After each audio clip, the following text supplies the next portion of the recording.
வணக்கம் சார். வணக்கம். உலக அளவுல ஒரு போர் பதற்றம் நடக்கிறத நம்ம பார்க்குறோம். இஸ்ரேல், ஈரான் 2 நாடுகளுக்கும் நடுவுல ஆரம்பிக்கிற இந்த பிரச்சனை, இன்னும் சில நாடுகள்லாம் இதுல உள்ள வராங்க. ஸோ இது கொஞ்சம் எக்ஸ்பேண்ட் ஆகுற மாரி தெரியுது. ஒட்டுமொத்தமா பார்க்கும்போது இந்த ஒரு அன்சர்டனிட்டி குளோபல் எக்கானமில என்ன மாதிரியான ஒரு தாக்கத்தை ஏற்படுத்துது சார்? நிச்சயமாக இந்த போர் பதட்டமுடைய விளைவுகள்னு பார்க்கும்போது பெரிய அளவில் கச்சா எண்ணெயில நம்மளால் பார்க்க முடியுது. குறிப்பாக இந்த கமாடிட்டி சார்ந்த பொருட்களுடைய விலைகள் வந்து தாறுமாறாக ஏறி உள்ளன. ஒரு பக்கம் வந்து தங்கம் வெளியேறுகிறது, வெள்ளியினுடைய விலையும் அதிகரித்து காணப்படுகிறது. அதே போல இப்போ கச்சா எண்ணெயுடைய விலை பார்த்தீங்கன்னா கிட்டத்தட்ட $79-80 வர்த்தகமாகி கொண்டு இருக்கிறது. பொருளாதாரத்துக்கு பொறுத்த வரைக்கும் ஒரு ஒரு பெரிய அளவில் ஒரு பின்னடைவான ஒரு செய்தியாக தான் நம்ம பார்க்கலாம். பட் இது என்ன பார்க்க வேண்டிய முக்கியமான விஷயம் என்னன்னா, இது எவ்வளவு நாளைக்கு நீடிக்க இருக்கிறது என்பதை பொறுத்து தான் நம்முடைய இந்த பொருளாதாரத்தில் வரக்கூடிய தாக்கங்கள் வந்து விளைவுகள் இருக்கும்னு நான் நினைக்கிறேன். நீங்க கச்சா எண்ணெய பத்தி குறிப்பிடுறீங்க. ஸோ ஈரான் எடுத்துக்கிட்டோம் அப்படின்னா, ஸ்ட்ரெய்ட் ஆஃப் ஹார்மஸ வந்து க்ளோஸ் பண்றோம் அப்படிங்கிற மாதிரியான ஒரு அறிவிப்பு குடுத்திருந்தாங்க. இது நோட்டபிளான விஷயம் தானா? இத எப்படி நம்ம புரிஞ்சுக்கணும் சார்? ஆமா, நிச்சயமாக. இப்போ ஏன்னா உலக அளவில் பார்க்கும்போது ஈரானுடைய ஏற்றுமதி என்பது ஒரு பெரிய அளவில் கணிசமான அளவில் அவங்களுடைய கச்சா எண்ணெயுடைய ஏற்றுமதி இருக்கு. உலக சப்ளை செய்யும் நாடுகளில் பார்க்கும்போது ஈரானும் ஒரு முக்கியமான பங்கு வகிக்கிறது. குறிப்பாக இந்த ஸ்ட்ரெய்ட் ஆஃப் ஹார்மஸ் இருக்கு இல்லையா, இந்த கடல் பிராந்தியத்தில் வந்து கிட்டத்தட்ட உலக கச்சா எண்ணெயில வந்து போக்குவரத்து 20% என்ற அளவில் காணப்படுகிறதுன்னு சொல்றாங்க. அதாவது ஒரு கிட்டத்தட்ட வேர்ல்டினுடைய டிமாண்டை வந்து இந்த ஸ்ட்ரெய்ட் ஆஃப் ஹார்மஸ் வழியாகத்தான் கப்பல் போக்குவரத்து வணிகமாக நடைபெற்று வருகிறது. இதுல ஒரு தடை ஏற்படும் பொழுது ஐரோப்பிய நாடுகள் மற்றும் ஆசிய நாடுகளுக்கு செல்லக்கூடிய கச்சா எண்ணெயுடைய வரத்து எல்லாம் வந்து பெரிய அளவுக்கு பாதிக்கப்படும் என்ற அச்சம் காணப்படுகிறது. இன்னொன்று என்ன பார்த்தீங்கன்னா, முக்கியமாக இந்த ஈரானுடைய இறக்குமதி பார்த்தீங்கன்னாக்கா சைனா தான் வந்து பெரும் அளவுக்கு ஈரான்ல இருந்து இறக்குமதி செய்யக்கூடிய நாடாக இருக்கிறது. உலக அளவில் பார்க்கும்போது பெரும் பகுதியை வந்து அவங்க கச்சா எண்ணெய் வந்து இறக்குமதி செய்யறாங்க. சைனா வந்து ஈரான்ல இருந்து. பட் இப்போ இருக்கிற காலகட்டத்தில் இப்போ அங்கே போக்குவரத்து கம்ப்ளீட்டாக அவங்க ஸ்டாப் பண்ணாங்கன்னாக்கா சைனா மே சூஸ் சம் அதர் ஆல்டர்னேட்டிவ் மெத்தடுக்கு ஏதாவது போகலாம். ரஷ்யா கலந்து இறக்குமதி செய்வதற்கு அவர்கள் முனைவதற்கான வாய்ப்புகள் இருக்கின்றன. பட் என்னதான் இருந்தாலும் இந்த போக்குவரத்து தடையுறுங்கிறது வந்து பெரிய அளவுல கமாடிட்டி மார்க்கெட்ல பெரிய அளவு ஒரு ஃபெர்டிலைசர் ஆகட்டும் அல்லது மற்ற நேச்சுரல் கேஸ் ஆகட்டும், ஜெட் எரிபொருள் இருக்கு இல்லையா, விமானங்களுக்கு தேவையான எரிபொருளுடைய தேவை, இதெல்லாம் வந்து ஐரோப்பிய நாடுகளுக்கு இந்த பிராந்தியம் வழியாக தான், கடல் பிராந்தியம் வழியாக தான் செல்கிறது. இதுலலாம் வந்து பெரிய அளவுக்கு நிச்சயமான ஒரு டிமாண்ட், ஒரு ஸ்காசிட்டி அந்தந்த நாடுகள் வந்து எதிர்நோக்க இருக்கின்றன. இதனுடைய பக்க விளைவுகளாக நாம் பார்ப்பது வந்து அடுத்த கட்டமாக என்னன்னாக்கா விலைவாசி உயரும், அதாவது பணவீக்கமானது அந்தந்த நாடுகள்ல வந்து பெரிய அளவுக்கு பணவீக்கத்தை வந்து அதிகரிப்பதற்கான வாய்ப்புகள் இருக்கின்றன. ஐரோப்பிய நாடுகளுக்கு இது ஒரு தாக்கம் ஏற்படுத்தும் அப்படின்னு சொல்றீங்க. அப்ப நம்ம ஆசிய நாடுகள், குறிப்பா இந்தியாலாம் எடுத்துக்கிட்டோம் அப்படின்னா, அதுலயும் இந்த க்ரூட் ஆயிலோட பிரைஸ்ல பெரிய தாக்கம் இருக்குமா சார்? நிச்சயமாக. அதாவது இப்போதைக்கு என்ன சொல்றாங்கன்னா, நம்முடைய பஃபர் இருக்கு, நம்மகிட்ட வந்து ஸ்டோரேஜ் ஃபெசிலிட்டி இருக்கு. அடுத்த 6 மாதங்களுக்கு தேவையான கச்சா எண்ணெய் இருப்பு நம்ம கையில் இருக்கிறதுனால ஓரளவுக்கு இந்த உடனடியான இந்த விலை ஏற்றம் என்பது நமக்கு பெரிய அளவுல பாதிப்பு இருக்காதுன்னு நம்ம நம்பலாம். நிச்சயமாக. அதே சமயத்துல வந்து பாத்தீங்கன்னா, நம்முடைய இங்க இருக்கிற எண்ணெய் நிறுவனங்கள் இருக்கு இல்லையா, எண்ணெய் சுத்திகரிப்பு நிறுவனங்கள், ரிஃபைனரிஸ் நிறுவனங்கள்லாம் வந்து பப்ளிக் செக்டார் கம்பெனிஸ் எல்லாம் இருக்காங்க இல்லையா, அவங்களுடைய ஏற்றுமதி என்பது தடைப்படுவதற்கான வாய்ப்புகள் இருக்கின்றன. ஏன்னா இந்த மறுபடியும் இதே இந்த ஸ்ட்ரெய்ட் ஆஃப் ஹார்மஸ் வழியாகத்தான் ஐரோப்பிய நாடுகளுக்கு ஆகட்டும், நம்ம வந்து எல்லா இடத்துகளுக்கும் நம்ம வந்து இதை பெருமளவு இந்த பெட்ரோலியம் ப்ராடக்ட்ஸ் சொல்றோம் இல்லையா, பெட்ரோலியத்தை இந்த க்ரூட் ஆயிலிருந்து பிரித்தெடுக்கப்படுகின்ற பெட்ரோலிய பொருட்களை வந்து ஏற்றுமதி செய்யக்கூடிய நாடாக இந்தியா இருக்கிறது. இதுல இந்த துறை சார்ந்த நிறுவனங்களுக்கு ஓரளவுக்கு பெரிய அளவுக்கு பாதிப்பு இப்போதைக்கு இருக்கும் தான் நான் நினைக்கிறேன். இது மறுபடியும் திருப்பி என்னன்னா, இது எவ்வளவு காலத்துக்கு இந்த தடை இருக்கும், இதனால எவ்வளவு பாதிப்புகள் ஏற்படுங்கிறது இனி வரக்கூடிய காலகட்டம் தான் நமக்கு பதில் சொல்லும். கச்சா எண்ணெய்க்கு இப்போ ஒரு டிமாண்ட் கிரியேட் ஆகிறதுக்கு வாய்ப்பு இருக்கு அப்படிங்கறதெல்லாம் பேசுறோம். இது சார்ந்து உடனே விலையேற்றம் நடக்குமா? அந்த ப்ராசஸ் எப்படி இருக்கும் சார்?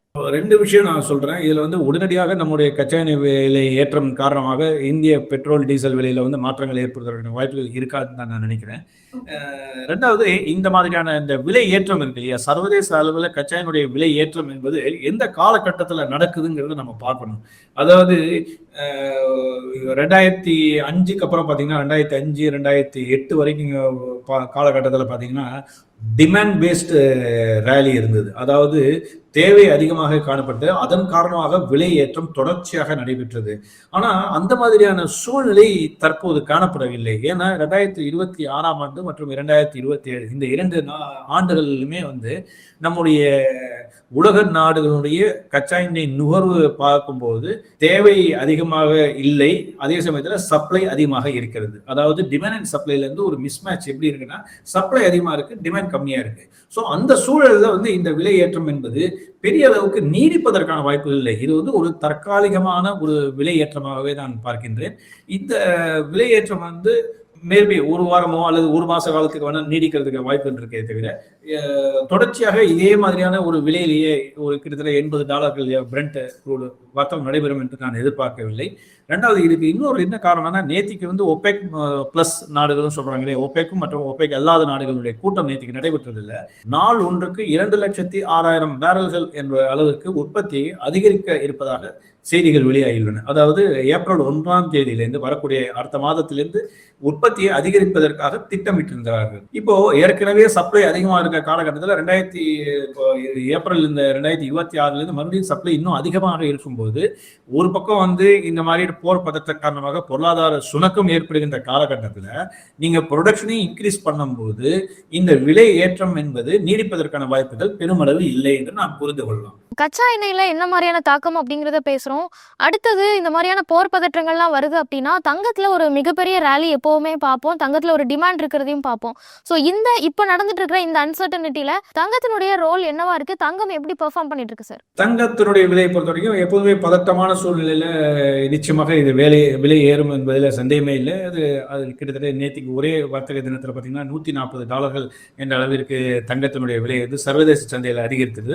அதனுடைய விலை பிரதிபலிப்பை நம்முடைய உள்நாட்டு சந்தையை நம்ம பார்க்க முடிகிறது. இந்த விலை ஏற்றம் நம்ம ஏற்கனவே இந்த வீடியோல நம்ம சொல்லியிருப்போம். தங்கத்தினுடைய விலை ஏற்றம் என்பது தொடர்ச்சியாக பல்வேறு எதிர்மறையான செய்திகள் கடந்த 5-6 ஆண்டுகளாகவே நம்ம பார்த்தோம். கருத்து ஒரு கோவிட் ஆகட்டும், அல்லது ஒரு ரஷ்யா உக்ரைன் வார் ஆகட்டும், அல்லது ட்ரேட் வார் ஆகட்டும், எல்லாமே அடுத்தடுத்த ஒரு எதிர்மறை செய்திகள் தொடர்ச்சியாக கடந்த 6 ஆண்டுகளாக தங்கத்தினுடைய விலை ஏற்றத்திற்கு முக்கிய காரணமாக நம்ம சொல்லலாம். ஆனா இப்போ இன்னைக்கு அடுத்ததாக இந்த இஸ்ரேல் மற்றும் அமெரிக்கா சேர்ந்து ஈரான் மீது தாக்குதல் நடந்தது அடுத்த ஒரு எதிர்மறையான செய்தியாக இருந்தது. பொருளாதாரத்துக்கு சவால் விடக்கூடிய அளவில் இருக்கு. இதனாலதான் நிச்சயமா தங்கத்தின் மீதான முதலீடுகள் அதிகரிக்கின்றன. இது இந்த மாதிரி ஒரு முதலீட்டாளர்கள் இந்த காலகட்டத்தில் நம்ம தங்கத்துல முதலீடு செய்யலாமா அப்படிங்கிற ஒரு கேள்வி வருகிறது. இது ஒரு தொடர் ஏற்றம் எவ்வளவு காலத்துக்கு நீடிக்கும் என்று நம்மளால சொல்ல முடியாது. ஒரு உச்சத்தில் வாங்குவது அந்த அளவுக்கு உசிதம் அல்ல என்பதுதான் என்னுடைய கருத்து. அதே சமயத்தில் தேவை கருதி, அதாவது நம்முடைய வீட்டுக்கான ஒரு ஃபங்க்ஷன் இருக்கு, ஒரு விழா இருக்கு, அந்த அடுத்த வருடம் நமக்கு ஏதோ ஒரு எமர்ஜென்சி தேவை இருந்தீங்க, நிச்சயமா அவங்க வேற வழியே இல்லை, வாங்கிதான் அப்படின்னு வாங்கலாம். மற்றபடி முதலீட்டு நோக்கத்துடன் நம்ம தங்கத்தின் மீதான முதலீடுகள் என்பது தவிர்ப்பது நல்லது. இரண்டாவது விஷயம் முக்கியமா நான் சொல்றேன், தங்கமாவது ஓரளவுக்கு ஒரு பாதுகாப்பான முதலீடு, ஒரு டாலருக்கு மாற்றாக இருக்கிறது, ஒரு அசெட் அந்த கிளாஸ்ல வருது. ஆனா வெள்ளியினுடைய விலை ஏற்றம் என்பது அதிகரிப்பதற்கான வாய்ப்புகள் நிச்சயமாக இல்லை என்று நான் கருதுகிறேன். ஏனென்றால் இது ஒரு இண்டஸ்ட்ரியல் டிமாண்ட் பேஸ்ட் ஒரு கமாடிட்டி, அதாவது ஒரு ப்ரெஷியஸ் மெட்டல்ல இருந்தா கூட தொழில் சார்ந்த தேவைகளை பூர்த்தி செய்யக்கூடிய அடிப்படையில் தான் இந்த வெள்ளியினுடைய தேவை இருக்கிறது. அப்படி இருக்கும்போது நீங்க இப்போ இந்த மாதிரியான ஒரு பொருளாதார சுணக்கம் காணப்படுகின்ற நிலையில வெள்ளியினுடைய பயன்பாடு தேவை இருப்பதற்கான வாய்ப்புகள் குறைவாகத்தான் இருக்கும். அதனால தங்கத்தை விலை ஏறினாலும் வெள்ளியினுடைய விலை ஒரு குறிப்பிட்ட திசையில சென்று அதற்கு பிறகு ஒரு தேக்க நிலையிலே தான் நின்றுடும், ஒரு கன்சல்டேஷன் ஃபேஸ்ல தான் நடக்கும்னு நினைக்கிறேன். இது மறுபடியும் புதிய உச்சத்துக்கு செல்வதற்கான வாய்ப்பு வெள்ளியை பொறுத்த வரைக்கும் இல்லை என்று நான் நினைக்கிறேன். தங்கத்தை பத்தி நம்ம பேசும்போது சர்வதேச சந்தைகள்ல தங்கத்தினுடைய விலை உயர்ந்துகிட்டே இருந்தாலும் இந்திய ரீட்டைல் மார்க்கெட்ல தங்கம் விலை இன்னைக்கு கொஞ்சம் குறைஞ்சிருக்கு அப்படிங்கிற தகவலை காலையில பார்க்க முடிஞ்சது. ஸோ அந்த மாதிரி இன்டர்நேஷனல் மார்க்கெட்டுக்கும் இந்தியன் ரீட்டைல் மார்க்கெட்டுக்கும் நடுவில் இந்த கேப் யூஸ்வலா நடக்கிறது தானா? இந்த கேப்பை நம்ம எப்படி புரிஞ்சுக்கணும் சார்? இல்ல, இது நம்ம இப்போ விலை ஏற ஏற பார்த்தீங்கன்னாக்கா உங்களுக்கு சேல்ஸ் குறைவதற்கான வாய்ப்புகள் இருக்கு. நீங்க ஒரே விலை ஏற்றத்தை ஒரு குறுகிய காலத்துல விலை ஏறும் பொழுது நுகரும் சக்தி குறையும் என்று நிச்சயமாக பார்க்கலாம். அதனால ஒரு விலை ஏற்றம் இது ஒரு தற்காலிகமாக இது இந்த விலை ஏற்றத்தை யாரும் புரிந்து கொள்ள முடியவில்லை. அதாவது தொடர்ச்சியாக விலை ஏறும்போது வாங்குவதற்கு சில அச்சப்படுவதற்கான வாய்ப்புகள் இருக்கின்றன. அதன் காரணமாக இந்த விலை குறைப்பு நடவடிக்கையிலே அவங்க ஈடுபட்டிருக்கலாம். பட் இது ஒரு இந்த சின்ன ஒரு ரூ. 100 150 110 ஒரு கிராமுக்கு நேற்று விலையோட இந்த விலை குறைந்து காணப்படுகிறது. இதெல்லாம் வந்து ஒரு பெரிய அளவுல நம்ம வந்து தாக்கத்தை ஏற்படுத்தும்னு நான் சொல்றேன். ஒரு கிராமுக்கு ஒரு ரூ. 500 அல்லது ரூ. 1000 இறங்கினால் மட்டுமே அது ஒரு பேசும் பொருளாக இருக்குமே தவிர, ஒரு ரூ. 100 ரூ. 150 ஒரு கிராமுக்கு ஏற்ற இறக்கம் என்பது இவ்வளவு பெரிய ஒரு உச்சத்தில் வர்த்தகம் நடைபெறும்போது இந்த பர்சன்டேஜ் ஆஃப் ஃபால் இருக்கு இல்லையா, அது வந்து அந்த அளவுக்கு பெரிய அளவுக்கு நம்ம அதை ஒரு கவனிக்கத்தக்க ஒரு செய்தியாக நம்ம பார்க்க வேண்டிய அவசியம் இல்லை. ஓகே. இந்த ஃபீஸிபிளா தான் குறைஞ்சிருக்கு அப்படின்னு சொல்றீங்க.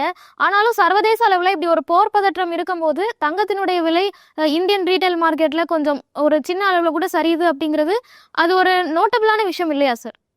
நோட்டபிள்னாக்கா அது அதான் சொல்றபடி இது வந்து தேவை இருப்பவர்களுக்கு இது நிச்சயமான ஒரு செய்தி.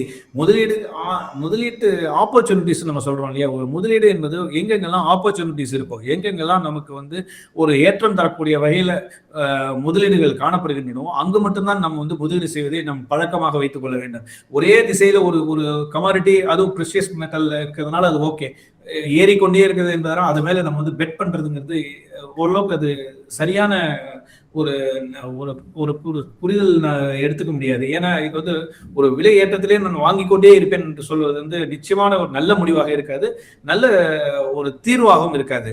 நம்ம இதை தவிர பல்வேறு துறையில வந்து ஆப்பர்ச்சுனிட்டிஸ் நிறைய இருக்கின்றன. பட் அதற்கான முகாந்திரங்கள், அதற்கான முயற்சிகள் நாம் எடுக்க வேண்டும். அதற்கான செய்திகளை நாம் உள்வாங்கி கொண்டு அதன் மீது முதலீடுகளை தொடருமே ஆனால் நிச்சயமாக உங்களுக்கு ஒரு ஆதாயத்தை கொடுக்கக்கூடிய ஒரு பலனை தரும் நான் நினைக்கின்றேன். இந்த ஒரு குளோபல் அன்சர்டனிட்டி அப்படிங்கிறது கொஞ்சம் டெவலப் ஆயிட்டே இருக்கிற மாதிரி தான் தெரியுது. நம்ம ஃபர்ஸ்டே சொன்ன மாதிரி நிறைய நாடுகள் இதுல இன்வால்வ் ஆக ஆரம்பிக்கிறாங்க. ஸோ இது கொஞ்சம் ப்ரொலாங்கா போய்கிட்டே இருக்கு, இன்னும் இந்த டென்ஷன்ஸ் குறையவே இல்லை அப்படிங்கும்போது இது குளோபலி என்ன மாதிரியான ஒரு தாக்கத்தை தரும்? ஒரு மாசம் 1.5 மாசம்லாம் இது எக்ஸ்டெண்ட் ஆகுது அப்படின்னா அது இந்தியா உள்ளிட்ட நாடுகளையும் பாதிக்குமா சார்? நிச்சயமாக. இப்போ இந்த மாதிரியான ஒரு கிரைசிஸ் மொமெண்ட்ல வந்து இந்த மாதிரி வார் தொடர்ச்சியாக 1 மாதம் நடக்குவது அப்படின்னு ஒருவேளை நடந்தால் அப்படின்னாக்கா நிச்சயமாக உலக பொருளாதாரத்தில் ஒரு பின்னடைவை சந்திக்கிறதுக்கான வாய்ப்புகள் இருக்கின்றன. இந்தியாவை பொறுத்தவரையும் பார்த்தீங்கன்னாக்கா கிட்டத்தட்ட நம்ம வந்து ஒரு $10, அதாவது கடந்த வாரம் விலையில் பார்த்தீங்கன்னா $65 இருந்தது, இப்போ தற்போது 75, கிட்டத்தட்ட $80 வர்த்தகம் ஆகி கொண்டிருக்கிறது. இந்த மாதிரி ஒரு $10-15 வரை விலை ஏற்றம் என்பது பெரிய அளவில் இந்தியாவை பொறுத்தவரைக்கும் பாதிப்பதற்கான வாய்ப்புகள் இல்லை. அதே சமயத்தில் ஒரு $10 அதிகரிக்கும் போது நம்முடைய உள்நாட்டினுடைய பொருளாதார வளர்ச்சி ஜிடிபி சொல்லும் போது அது வந்து 0.25%, ஒரு 0.25% என்ற அளவுக்கு வந்து குறையக்கூடும் என்கின்ற கணிப்புகள் வெளியாகியுள்ளன. அதே சமயத்தில் $10 அதிகரிக்கும் போது நமக்கு வந்து ஒரு $10 கச்சா எண்ணெய் விலை அதிகரித்தால் இந்தியாவுக்கு வந்து கிட்டத்தட்ட 10,000 கோடியிலிருந்து 15,000 கோடி வந்து இழப்பு ஏற்படுகிறது. அதே போல உங்களுக்கு பணவீக்கம் பார்த்தீங்கன்னாக்கா ஃபியூயல் இன்ஃப்ளேஷன் சொல்றோம் இல்லையா, உணவுப் பொருட்களின் மீதான பணவீக்கமானது கிட்டத்தட்ட 0.5% 1% என்ற அளவிற்கு விலை ஏறுவதற்கான வாய்ப்புகள் இருக்கின்றன. இந்த மாதிரி கச்சா எண்ணெய் விலை அதிகரிக்கும் போது அதனுடைய தாக்கங்கள்லாம் வந்து நம்முடைய பொருளாதாரத்தில் வந்து வரக்கூடிய பின் விளைவுகள், இதெல்லாம் வந்து வரக்கூடிய மாதங்கள்ல இதே மாதிரியான இந்த போர் பதட்டமானது தொடரும் பட்சத்தில் இந்த மாதிரியான டேட்டாஸ்ல பார்க்கும்போது பொருளாதார ரீதியான வெளியாகக்கூடிய புள்ளிவரங்கள் வந்து இந்த மாதிரியான தாக்கங்களை எதிர்பார்க்கலாம். பட் இதெல்லாம் வந்து இப்போதைய காலகட்டத்தை பார்க்கும்பொழுது மேனேஜபிள் லெவல்ல தான் இருக்குன்னு நான் நினைக்கின்றேன். பட் இது போக போக தான் இதனுடைய முடிவு எப்படி இருக்கு, இது இந்த போர் பதக்கம் ஒருவேளை தனியக்கூடிய பட்சத்தில் ஒரு வாரத்திலேயே இது முடிஞ்சு போச்சு அப்படின்னு சொன்னாக்கா ஓரளவுக்கு நார்மல்சி ரெஸ்டோர் ஆயிடும் தான் நான் நினைக்கிறேன். இப்போ ஈரான் கூட ஒரு பிரச்சனை போயிட்டு இருக்கு அப்படிங்கும்போது யூஎஸ் வந்து வெனிசுலாவையும் கைப்பற்றி வச்சிருக்காங்க, அங்க இருந்து க்ரூட் ஆயில் சப்ளை கிடைக்குது. ஸோ ஒட்டுமொத்தமா ஈரானோட தேவை இல்லை, வெனிசுலா கிட்ட இருந்து கிடைக்கிற க்ரூடே போதுமானதா இருக்கும் அப்படிங்கிற மாதிரி ஒரு நிலைமை இருக்குமா சார்? இல்ல நிச்சயமாக. இப்போ வந்து இந்த மாதிரி இப்போ நாளைக்கு ஈரானுடைய கச்சா எண்ணெய் உற்பத்தியும் அதிகரித்து நாளைக்கு வெனிசுலால வரக்கூடியதுனாக்கா கச்சா எண்ணெய் விலை சரிவதற்கான வாய்ப்புகள் நிறைய இருக்கின்றன நான் நினைக்கின்றேன். இது வந்து யாராலையும் இதை வந்து அறிஞ்சிட்டு இப்படிதான் நடக்க போகுது நம்மளால கணிக்க முடியாவிட்டாலும் ஏற்கனவே வெளியான செய்திகள் அடிப்படையில் பார்க்கும்போது உலகத்தினுடைய தேவையோட சப்ளை அதிகமாக இருப்பது ஒரு கண்கூடான உண்மை. இந்த சமயத்துல வந்து இந்த கச்சா எண்ணெய் இந்த போர் பதட்டத்தின் காரணமாக இந்த விலையேற்றம் என்பது ஒரு தற்காலிகமான விலையேற்றமாக தான் பார்க்கின்றது. இந்த போர் பதற்றத்தினால என்னென்ன தாக்கங்கள் இருக்கும் அப்படிங்கிறத பேசுறோம். ஆனா இன்னொரு பக்கம் முதலீட்டாளர்களுக்கு நிறைய குழப்பங்கள் இருக்கும். நான் இப்போ போய் தங்கம் வாங்கலாமா, இல்ல வெயிட் பண்ணணுமா, இருக்கிற தங்கத்தை ஹோல்ட் பண்ணணுமா, இல்ல தங்கம் இல்லாம வேற எதுலயாவது இன்வெஸ்ட் பண்ணணுமா அப்படின்னு முதலீட்டாளர்கள் நிறைய வகையில குழம்பிருப்பாங்க. பொதுவாகவே இந்த மாதிரியான ஒரு குளோபல் அன்சர்டனிட்டி நடக்குது அப்படின்னா முதலீட்டாளர்கள் அவங்களோட முதலீடை எப்படி பிளான் பண்ணும் சார்? நிச்சயமாக. அதான் சொல்றேன். ஏற்கனவே நம்ம இந்த நிகழ்ச்சியில பேசியிருக்கோம். முதலீட்டாளர்கள் ஒரு 10லேருந்து 15% மேலாக ஒரு எக்ஸ்போஷர் வைத்துக்க வேண்டிய அவசியம் கிடையாது. தங்கத்தின் மீதான போர்ட்ஃபோலியோல ஒரு 10லேருந்து 15% என்ற அளவுக்கு மட்டும் நிறுத்திக் கொண்டால் போதும். ஏனென்றால் இதை தவிர மற்ற கமாடிட்டீஸ்லயும் நான் என்னுடைய கமாடிட்டி சார்ந்த என்னுடைய புரிதல்ல நான் சொல்லும்போது காப்பர், அலுமினியம், ஜிங்க் உள்ளிட்ட பல்வேறு கமாடிட்டிலாம் பார்க்கும்போது நிறைய ஆப்பர்ச்சுனிட்டிஸ் இருக்கின்றன. அது தொடர்பான பங்குகள் இந்திய பங்குச் சந்தையில் பட்டியலிடப்பட்டுள்ளன. அதன் மீதான முதலீடுகளை நாம் மேற்கொண்டோமேயானால் இதை விட இது தரக்கூடிய ஆதாயத்தை விட, அதாவது வேல்யூ பேஸ்டு கமாடிட்டி நான் சொல்றேன். அதாவது வேல்யூ எந்த இடத்துல இருக்கோ அந்த இடத்துல நம்ம வந்து முதலீடு செய்யணும். ஏற்கனவே ஏறி போன ஒரு கமாடிட்டி மேல நம்ம பெட் பண்றதை விட இறங்கி வர்த்தகமாகி கொண்டிருக்கின்ற கமாடிட்டி மீது நம்ம முதலீடுகளை மேற்கொண்டோமேயானால் நிச்சயமாக வரக்கூடிய ஒரு வருடமோ அல்லது 6 மாத காலமோ 2 வருட காலத்துல வந்து நமக்கு வந்து ஒரு நிச்சயமான ஒரு ஆதாய முதலீட்டு ஆதாயம் வந்து நிச்சயமா கிடைக்கும் நான் நம்புறேன். அதற்கான சூழ்நிலைகளும் இருக்கின்றன என்பதை நான் பார்க்கின்றேன். ஸோ உலக அளவில் ஒரு பதட்டம் நடக்கும்போது முதலீட்டாளர்களுக்கு அதில் நிறைய சந்தேகங்கள் இருந்தது. அதை பற்றின ரொம்ப டீட்டெயிலான எக்ஸ்பிளனேஷன்ஸ் கொடுத்துருக்கீங்க. Thank you so much sir. Thank you. மேலும் ஈடி தமிழ் சேனல்ல வரப்போகும் பிசினஸ் மற்றும் அது ரிலேட்டடான வீடியோவை பார்க்க உடனே கீழே இருக்க சப்ஸ்கிரைப் பட்டனை கிளிக் பண்ணுங்க.